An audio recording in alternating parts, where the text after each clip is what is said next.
একটা দেখান আপনারা যে আমাদের বিএনপি অঙ্গ সংগঠনের নেতাকর্মীরা কোনো দোকানে কোনো বাড়িতে চাঁদাবাজি করেছে দর্শন করেছে কারা জানেন? আমাদের একটি বিপক্ষের দল, যারা আমাদের সাথে একটা সময় জোট ছিল, এখন তারা নিজেরাই জোট করার জন্য চিন্তা ভাবনা করতেছে। লালমনিরহাটে মহাসড়কে চাঁদাবাজি ও ভ্রাম্যমাণ আদালতের সাজা ঘিরে 3টি থানায় হামলা ভাঙচুরের অভিযোগ উঠেছে বিএনপি নেতাকর্মীদের বিরুদ্ধে। ছিনিয়ে নেয় আসামি।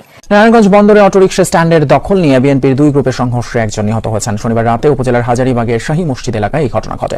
নেত্রকোনায় বন্ধুর হবু স্ত্রীকে ধর্ষণের অভিযোগে গ্রেপ্তার ছাত্রদল নেতাকে জেল হাজতে পাঠিয়েছেন আদালত। নোয়াখালীর কবিরহাটে ডাকাতি হওয়া রড বুঝে একটি ট্রাক সহ যুবদল কর্মী সুলেমান সুজন ও তার এক সহযোগীকে আটক করেছে পুলিশ।